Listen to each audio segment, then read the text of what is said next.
ፉትቦል ካፌ ነው ፕሮግራሙ። የቼልሲንና የዛሬውን ጨዋታና እንደዚሁም አዲሱ አሰልጣኝን ጉዳይ እየተመለከት እንገኛለን።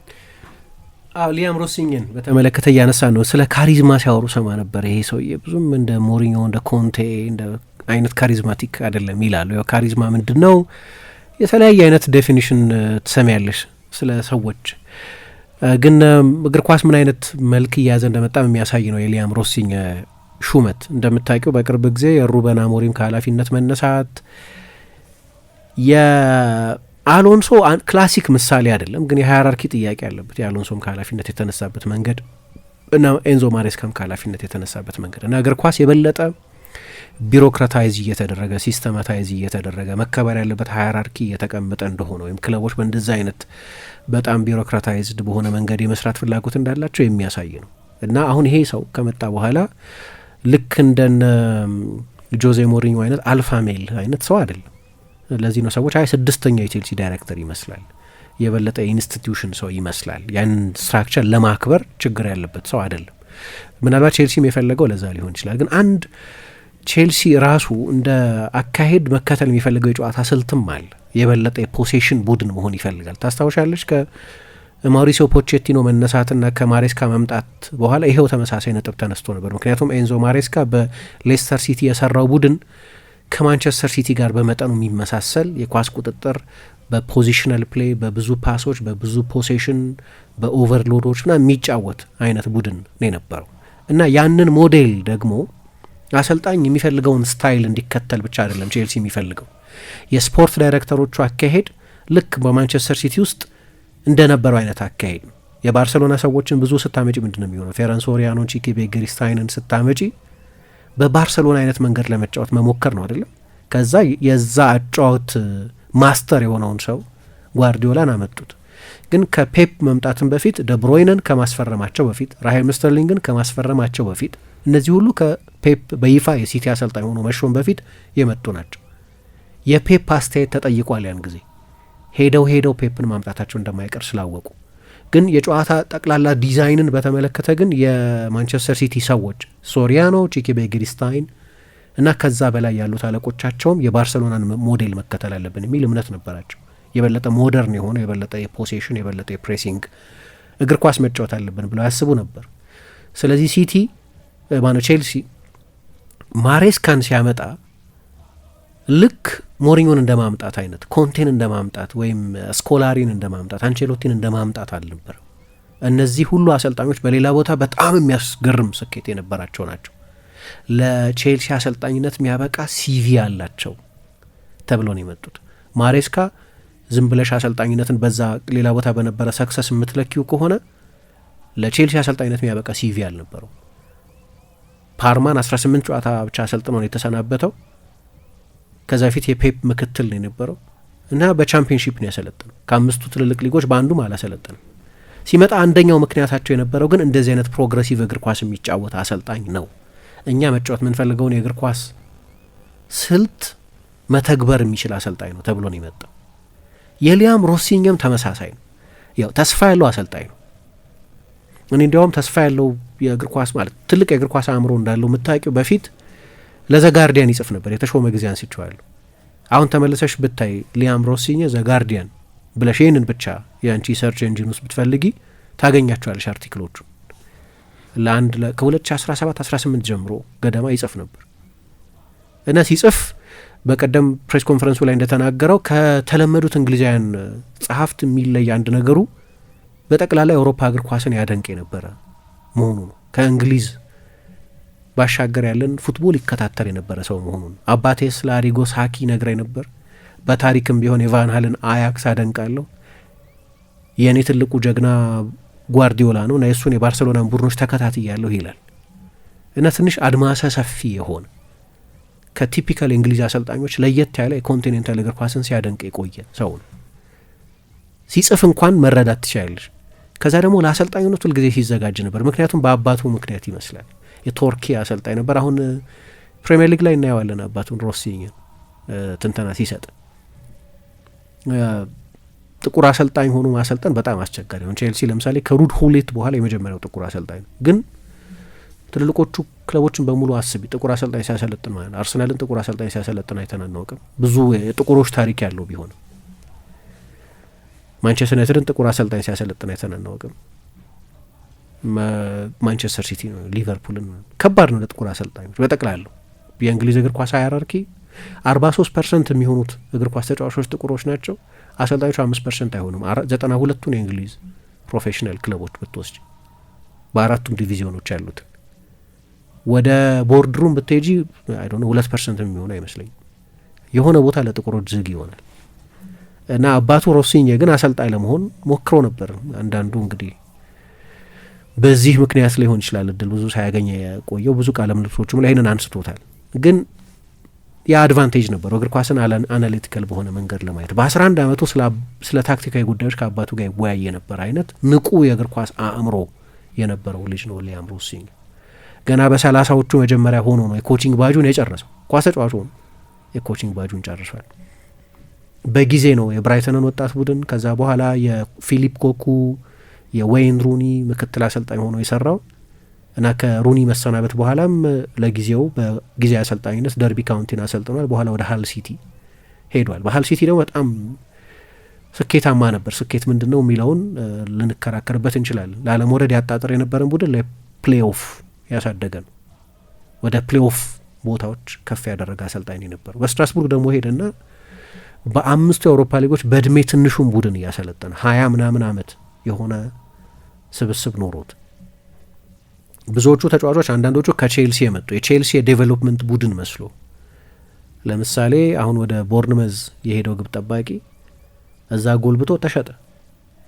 ልክ እንደዛ አይነት አላማ ወይም አንድሬ ሳንቶስ እዛ ጎልብቶ ወደ ቼልሲ መጣ።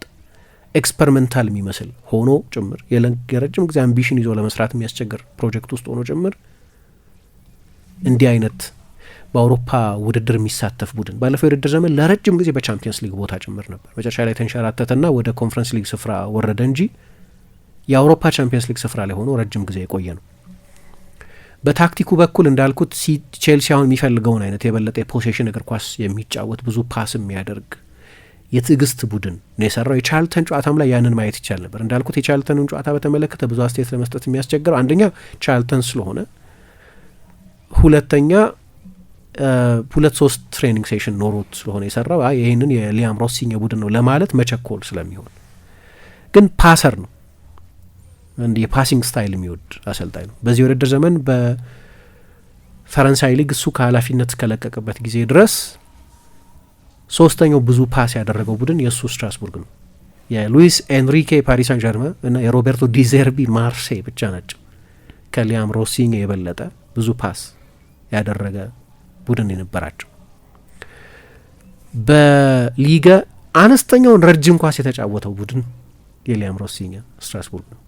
እሱ ብቻ ሳይሆን በ5 የአውሮፓ ሊጎችም አነስተኛ ረጅም ኳስ የሚጠቀሙ ቡድን ስትራስቡርግ ነው። ስለዚህ ብዙ ረጅም ኳስ የሚጠቀም ቡድን አይደለም። አንዳንድ ጊዜ አሰልጣኞች አዳፕት አያደርጉም ማለት አይደለም። ለምሳሌ ሊያም ዴላፕ አላቸው። ሊያም ዴላፕ በአየር ላይ ኳስ ጥሩ ነው። ስለዚህ የዴላፕን መኖር አለመጠቀም ብልህነት አይሆንም። ስለዚህ ምንም ረጅም ኳስ አይጫወትም ማለት አይደለም። ግን ምን አይነት ቡድን መስራት እንደሚፈልግ የሚያሳይ ነው። በ5 የአውሮፓ ሊጎች እሱ ወደ ቼልሲ መምጣቱ እስከታወቀበት ጊዜ ድረስ 511 ፓስ በማድረግ አነስተኛውም ከባርሰሎና የማያነሰው ባርሰሎና 598 ረጃጅም ኳሶች ተጠቅሟል። ሁለተኛው አነስተኛ ነው። 93ኛና 94ኛ ናቸው። ረጅም ኳስ ብዙ አይወድም። አጭር ኢንትሪኬት ረጃጅም ኳሶች የሚጠቀም ነው። ቼልሲ ግን በዚህ ዓመት ለምሳሌ ብዙ ረጅም ኳስ ይጠቀም ነበር። ከሱ ከመምጣት በፊት 925 ረጃጅም ኳሶች ተጫውቷል። ማሬስካ የበለጠ ረጅም ኳስ ለመጠቀም ፈቃደኝነት አለው። ያንን ይተወዋል ያስቀጥለዋል አላቅም። ግን እንደ ስታይል የበለጠ ከኋላ ቢልድ እያደረገ የሚወጣ የትዕግስት ብዙ ፓሶች የሚቀባበል አይነት ቡድን የነበረው እና ይሄ የበለጠ ኮንቲኔንታል ባህሪ ያለው አሰልጣኝ መሆኑን ያሳያል። ምክንያቱም ብዙዎቹ የእንግሊዝ አሰልጣኞች እንዲህ አልነበሩም። ብዙዎቹ የእንግሊዝ አሰልጣኞች ስቲል ኪክ ኤንድ ረሽ መጫወት የሚፈልጉ በትራንዚሽናል በቀጥተኛ ማጥቃት በሩትዋን ማጥቃት የሚፈልጉ አሰልጣኞች ናቸው። ይሄኛው እንደዛ አይደለም። ይሄኛው የበለጠ ዩሮፒያን ሞዴል ያለው ነው። ሲናገር በጣም ጥሩ ነው። ፕሬስ ኮንፈረንሶቹን የተሻቸው እንደሆነ ለምሳሌ አንዳንድ ቀለበቶች ያስቀመጡለት ወጥመዶች። አርሰናል በዚህ ዓመት በአውሮፓ ብዙ የቆመ ኳስ ጎል ያስቆጠረው ቡድን ነው። እንዲያውም ሰዎች የሴት ፒስ ኤፍሲ ይሉታል። አንተስ ምን ትላለህ ብለው ጠየቁ ጋዜጠኛ። ሳቀ። በዚህ ማን ያለህ እንደዚህ? አርሰናል በሁሉም ጥሩ ነው። በክፍት ጨዋታ ጥሩ ነው፣ በቆመ ኳስ ጥሩ ነው። ከዛ የቆመ ኳስ ስታገኝ ያንን ማክሲማይዝ ማድረግ ችሎታ ነው እንጂ ድክመት አይደለም። እሱም ጥሩ ነው በሁሉም ነገር፣ ከኳስ ጋር ጥሩ ነው፣ ያለ ኳስ ጥሩ ነው ምናምን ያለ ስማርት መልስ ነው። ስማርት መልስ ነው። እና ፕሬስ ኮንፈረንሶቹ ሁለቱም ከመጀመሪያ የቼልሲ አሰልጣኝ ሆኖ ከተሾመ በኋላም አሁን ደግሞ ከዚህ የአርሰናል ጨዋታ በፊትም በጣም ስማርት መሆኑን ማየት ትችላለች። ብልህ ነው። የኮሚኒኬሽን ችሎታው በጣም ጥሩ ነው። ይሄ በስትራስቡርግ ይታይ ነበር። ሊያውም ከቋንቋ ውስንነት ጋር አንድ ሲሴ የሚባል አብሮት በአንደኛው ክለብ የተጫወተ ሰው ያስተረጉምለት ነበር። የፈረንሳይ ሀገር ክለብ ነው ስትራስቡርግ። እንግሊዝ ውስጥ ያ የቋንቋ ሊሚቴሽን አይኖርበትም። በጣም ጥሩ የኮሚኒኬሽን ችሎታ ያለው ተጫዋች ነው። የበለጠ አናሊቲካል ነው። እዛ የጋርዲያን አርቲክሎቹ ላይ ማየት ይቻል ነበር። ሰዎች ሩኒ በደርቢ በነበረበት ጊዜ ደርቢ ካውንቲ አሰልጣኝ ሳለ ሩኒም ጥሩ ነው እኮ ታይምስ ላይ ሲጽፍ አስታውሳለሁ። የታክቲካዊ አረዳዱ እንደዛ ነበር የሚባል የነበረው። ምክንያቱም እኔ ሩኒ ራሱ ትልቁ ኢንፍሉዌንስ ማን ነው በኮቺንግ ሲሉት ፈርጉሰን አይልም፣ ቫን ሃል ነው የሚለው። ምክንያቱም ቫን ሃል የበለጠ የትሬኒንግ ግራውንድ አሰልጣኝ ናቸው። ፈርጉሰን የበለጠ ማኔጀር ናቸው። ብዙ ምክትሎች አሏቸው። ልምምድ ሜዳ ላይ የማይመጡበት ጊዜ አለ ጭራሽ። ስለዚህ ዴሌጌት ነው የሚያደርጉት የበለጠ። ሁልጊዜም አሪፍ ምክትሎች አሏቸው። ስለዚህ እሳቸው ዋና ዋና ውሳኔዎችን የሚወስኑ ኦቨርሲ የሚያደርጉ ናቸው። ቫን ሃል ግን 60 ምናምን ዓመታቸው ሆኖም ጭምር የትሬኒንግ ግራውንድ አሰልጣኝ ናቸው። ፊሽካቸውን ይዘው ነው ትሬኒንጉን የሚመሩት። ስለዚህ እሱ አዘ ኮች ፈርጉሰንን ሞር ማኔጀር እንጂ ኮች አይልም። የትሬኒንግ ግራውንድ ኮች አልነበሩም። አትሊስት 15 ዓመት የመጨረሻው 15 ዓመት እንደዛ ይባላል። ኪሮዥን ሲያመጡ ጀምሮ ይባላል። የነ ሮይኪን አንደኛው ቅሬታ የነበረው እሱ ማን ነው ኮቹ ማንቸስተር ዩናይትድን የሚያሰለጥነው ማን ነው የሚል ቅሬታ ነበራቸው። ኪን አሁን ድረስ ይናገረዋል ያንን። ከዛ ከኪሮዥ ጋር መጣላት ጀመረ የሆነ ጊዜ እና ምቾት አልነበረኝም ይላል። ፈርጉሰን ይሄ አንድ ችሎታ ነው። የስሜን ብቻ አይደለም የሚያመጡት ማለት ነው። እሺ የሚሉ ብቻ ሳይሆን ራሳቸው ኢንቻርጅ የሚሆኑ አሰልጣኞች ነበር የሚያመጡት። ሩኒም ከቫን ሃል የተማርኩት ካለ ቫን ሃል ያው ከትልልቅ የእግር ኳስ ብሬኖች መካከል የአንደኛው ባለቤት ናቸው። ግን በደርቢ ኮቹ የነበረው ሰዎች ደግሞ የሚሉት ልክ ተመሳሳይ አስተያየት እንደሚሰጠው እዚህ ካፔሎም ይላሉ። ነገሩ ፈርጉሰንም ቬንገርም እንደ ጣሊያን አሰልጣኞች አይደሉም፣ ሃንድሶን አሰልጣኞች አይደሉም ይላሉ ይባላል ስለ እንግሊዝ ማኔጀሮች። አዲስ ነገር አይደለም፣ ወይም እንግሊዝ ውስጥ ስላሉ ማኔጀሮች። ሊያም ሮስቲኛ ግን ያንን የደርቢን ቡድን ልምምዶች ሁሉ የሚመራው እሱ ነበር። ሩኒ አሰልጣኝ ሆኖ ግን ሩኒ ቅድም ፈርጉሰንን ባልኩት መንገድ የበለጠ ማኔጀሪያል የሚመስል ሰሌክቲድ የሆኑ ተመረጡ ትልልቅ ውሳኔዎች የሚያሳልፍ ግን ዋናውን ልምምድ የሚያሰራው ሊያም ሮስቲኛ ነበር ይላሉ ያኔ። ስለዚህ የበለጠ ለኮቺንግ ሲዘጋጅ የቆየ የበለጠ አናሊቲካል የሆነ አሰልጣኝ ነበረው። በሃል ሲቲም እንግዲህ አንዱ የሚቀርበው ዝግ ያለ የፖሴሽን ቡድን ነው ምናምን ይላሉ። ግን በለቀቀበት ጊዜ የቻምፒየንሺፕ የአመቱ ምርጥ አሰልጣኝ በሚል እጩ ሆኖ ከቀረቡት አሰልጣኞች መካከል አንደኛው ነው። አኩን ኢልቻኒ ይባላሉ የሃል ሲቲ አሰልጣኝ ባለቤት። በእግር ኳስ ፍልስፍና ልዩነታችን ምክንያት ነው የለቀቅ ነው አሉ። አሁን ሃል ሲቲ ይገናኛሉ አጋጣሚ ነው ቼልሲና ሃል ሲቲ በኤፍኤ ካፕ። እዚህ ሰውየው ቀጣሪው ላይ በቀል ከፈለገ እንግዲህ በቀሉን መወጣት ይችላል። ግን የበለጠ አናሊቲካል አሰልጣኝ ነው። እንዳልኩት የፎርሜሽን ዶግማቲዝምም የለበትም። 3-4-3ን ተጫውቷል፣ 4-2-3-1ን ተጫውቷል። ሁለቱንም በተመጣጣኝ መጠን የተጫወቱ። በነገራችን ላይ ባለፈው ኦክቶበር ከፓሪስ ሳን ጀርመን በ1 ነጥብ ብቻ ነበር ያንስ የነበረው። አሁን ያኔ እንግዲህ የስብስቡ በእድሜ በሳል አለመሆን የፓሪስ ሳን ጀርመን ያህል የስኳር ጥራት ስለሌለው እንጂ መጀመሪያዎቹ 3 ወራት ላይ ለፓሪስ ሳን ጀርመን ቅርብ የነበረው የሊያም ሮስቲኝ ስትራስቡርግ ነው የነበረው። ኤንሪኬን በፈረንሳይ ከፈተኑት ቡድኖች መካከል አንደኛውን የሰራ አሰልጣኝ ነው። ስለዚህ አዳፕተብል ነው። ሞደርን እግር ኳስ ለመጫወት የሚሞክር ነው። ያ ፉትቦል በቼልሲ ደጋፊዎች በኩል ይወደዳሉ ወይ? በስትራስቡርግ የሰራው ነገር በቀጥታ ወደ ቼልሲ ይሸጋገራሉ፣ ትራንስፈር ይደረጋሉ ወይ? ለእንግሊዝ እግር ኳስ ይሆናሉ ወይ? እና ስትራስቡርግ ባለፈው የውድድር ዘመን ለአንድ ውድድር ብቻ ሲጫወት የቆየ ቡድን ነው። ቼልሲ 4 ውድድር ውስጥ ነው ያለው። ስለዚህ የምታስበው የተለየ የጨዋታ አይደንቲቲም ካለ እንደ ስትራስቡርግ ከሰኞ እስከ አርብ ልምምድ ሰርቶ ቅዳሜ ለመጫወት ወይ እሁድ ለመጫወት እድል የለውም። አሁን ዛሬ ይጫወታል አይደለም፣ ከመጣ በኋላ ቅዳሜ ተጫወተ፣ ሮብ ይጫወታል፣ እንደገና በሳምንቱ መጨረሻ ይጫወታል፣ እንደገና በሚቀጥለው ሳምንት አጋማሽ የቻምፒየንስ ሊግ ጨዋታ አለበት፣ ከዛ የሊግ ጨዋታ ይመጣል፣ ከዛ የሊግ ካፕ የመልስ ጨዋታ ይመጣል፣ ከዛ የኤፍኤ ካፕ። ቢዚ ነው። ለእንደዚህ አይነት አሰልጣኞች በጣም አስቸጋሪ የሆነው ነገር ሌላ ቦታ የሰራው ሞዴል እዚህ በልምምድ ሜዳ ላይ ቡድኑን እነሱ በሚፈልጉት ታክቲካዊ ቅርጽ ለመስራት የጨዋታ ስልት ለመቃኘት የሚሆን በቂ ጊዜ አያገኙ። አንዱ ፈተና የሚመስለኝ እሱ ነው፣ ያኛውን አይነት የልምምድ ጊዜ ስለማያገኝ። ግን እንደ ስታይል ብዙ ፕሬስ የሚያደርግ ቡድን ነው። በፕሬሲንግ ከከፍተኛ የፕሬሲንግ ኢንቴንሲቲ ካላቸው የፈረንሳይ ቡድኖች መካከል አንደኛው ነበር እና ለጥቁሮችም ለእንግሊዝ አሰልጣኞችም ግን ትልቅ ዜና ይመስለኛል። ምክንያቱም በጣም ጥቂት ናቸው በቁጥር 20%ም አይሆኑም እንግሊዛውያን አሰልጣኞች። ፕሪሚየር ሊግ ከተጀመረበት ከ1992 ጀምሮ ብሪቲሽ አሰልጣኞች አሸንፈዋል፣ ሞስትሊ አሌክስ ፈርጉሰን። ግን እንግሊዝ አሰልጣኝ አሸንፈው አያውቅም።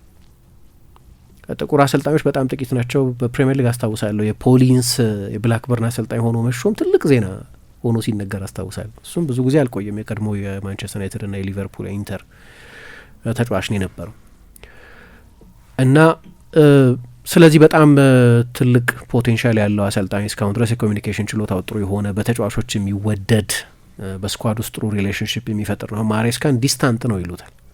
ለተጫዋቾቹ ያን ያህል ቅርብ አልነበረም። ይሄ ወጣት ነው። አሁን አንዱ ችግር እንዲህ አይነት ወጣት አሰልጣኝ ስትሆኚ እንደ ጥሩ ነገሩ የሚመስለኝ ለምሳሌ አንድሬ ቪላስ ቦአስ የቼልሲ አሰልጣኝ ሆኖ በተሾመበት ጊዜ ሊውጡት የተዘጋጁ አሸናፊዎች ነበሩ።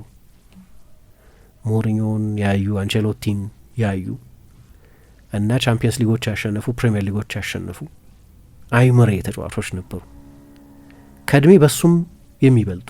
ቪላስ ቦአስ ደግሞ የሞሪኞ የኦፖዚሽን ቲም ስካውት ሆኖ ያውቁታል። ቼልሲ ውስጥ ምክትል አሰልጣኝ ምናምን እንኳን አልነበር። ስለዚህ የሆነ ጊዜ የሆነ ውሳኔ ሲያስተላልፍ ሬዚስተንስ ነበር።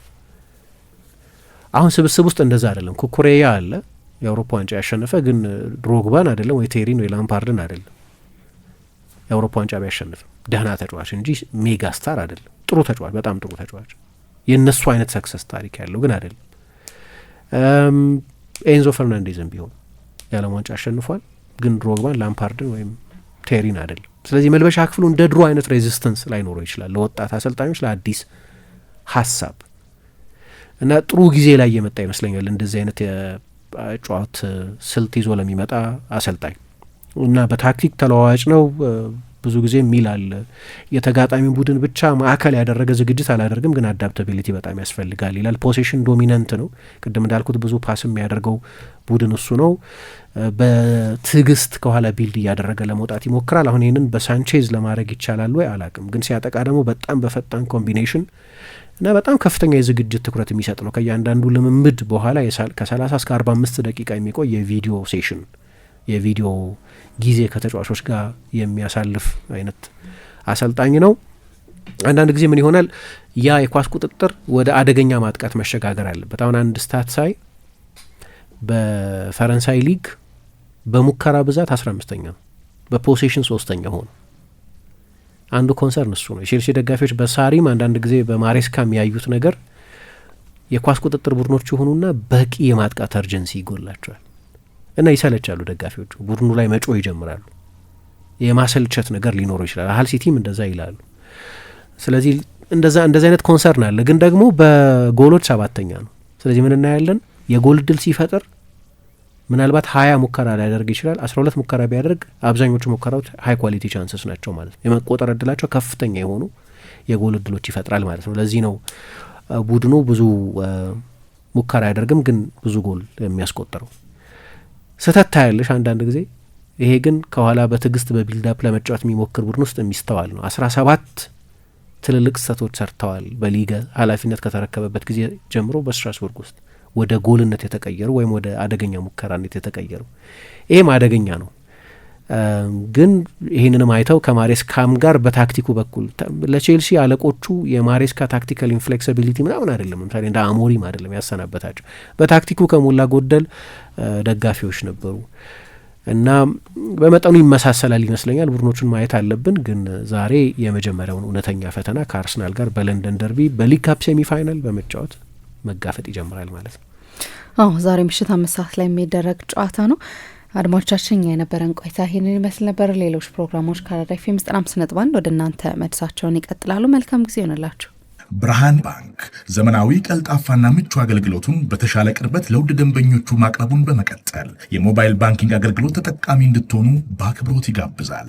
በዚህ አገልግሎትም ደንበኞች የሞባይል ስልካቸውን ብቻ በመጠቀም የሂሳብ እንቅስቃሴያቸውን ማወቅ፣ አጭር የሂሳብ መግለጫ መጠየቅ፣ የቼክ ደብተር ማዘዝ፣ የቼክ ክፍያ መረጃ መከታተል፣ የውጭ ምንዛሬ ተመን ማወቅ፣ ከአንዱ ሂሳብ ወደ ሌላ ሂሳብ ገንዘብ ማስተላለፍ፣ ቋሚ ክፍያ ትዕዛዝ መስጠት፣ የብድር ክፍያዎችን መፈጸም ይችላሉ።